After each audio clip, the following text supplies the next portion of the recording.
guys and girls, I'm James, welcome to my channel. Today we're taking a look at a cool little drone, the Sanrock H818D. Easy for you to say, right?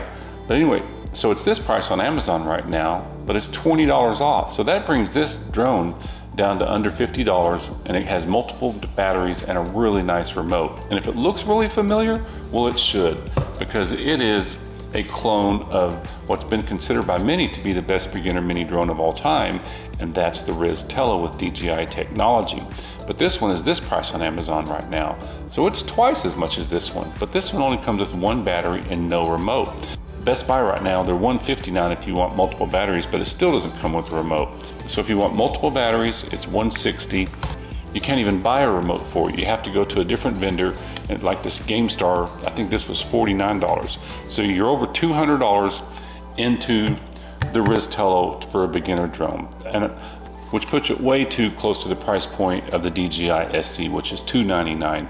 And this is a drone in a whole nother world. So if you watch my other videos, I always say that the Holystone HS210 is the best beginner mini drone in the world, and it is a really good drone. But with the shortage of chips in China, this one's up to $39. So only $10 more you get this drone, and it's got a really nice camera on it, and it's a lot of fun to fly. Another drone that's in close to the same price point is the Holystone HS340. Does it fly as good as the 340? Well, we'll have to go find out here in a minute. And also Sanrock, I'll be reviewing this drone next, the Sanrock U61, which is a really good drone in the same price point. So Sanrock really went over and above trying to make this look just like the Tello. But does it fly just as good as the Tello? Well, let's go put it up in the air. It's a little bit too windy outside to fly, but I'll fly it around indoors today, and we'll compare it to the Tello. And then I will show you the features of the drone and how to get the app working. And then after that, and then I'll have my final review. So let's go put this little drone up in the air. Here you go.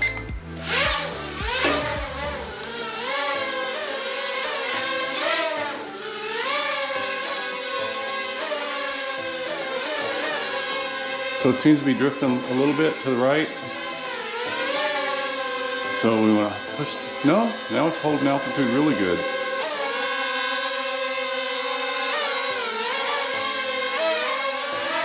So this is speed 1.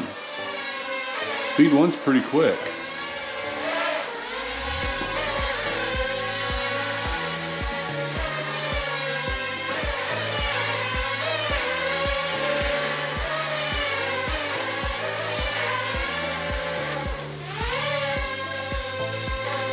Takes back off. The speed 1's really pretty fast.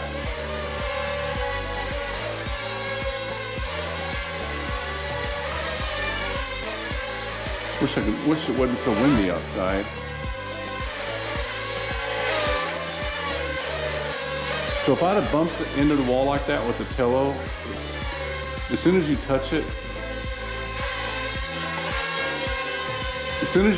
like this with the Tello, I'll show you, it'll just fall out of the sky. You can't do this with the Tello.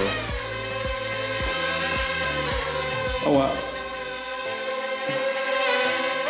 So let's go to speed 2. I'm going to press down on the speed button. 2 buttons.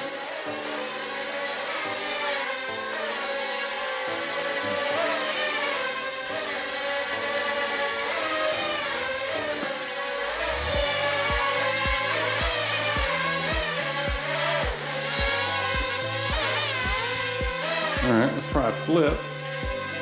Push that button. There it goes. Try it again. There's a flip. All right, so are we ready for speed 3? Here we go. Hear those 3 beeps?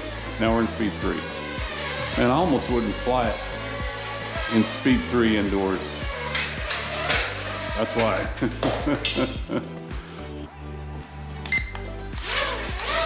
Try flying it without the guard, see if it makes a difference.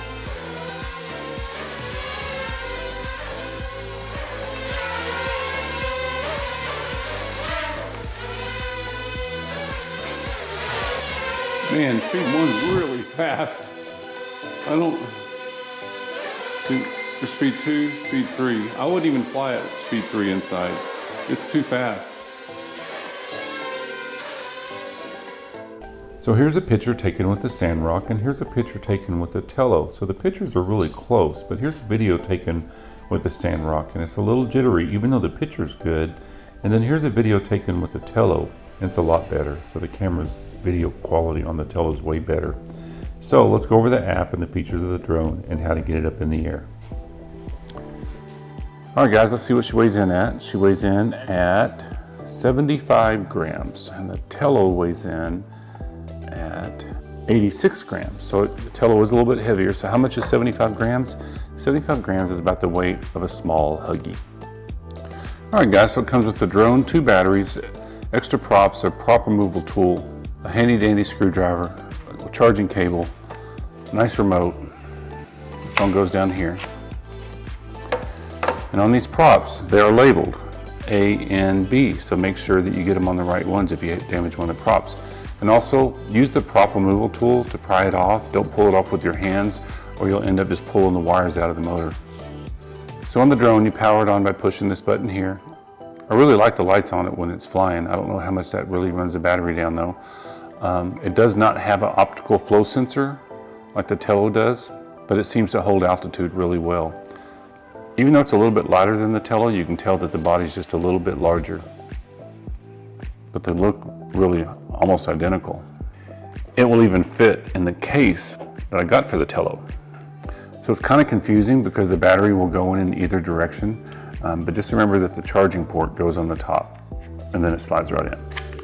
So to bind the remote to the drone, you turn the drone on,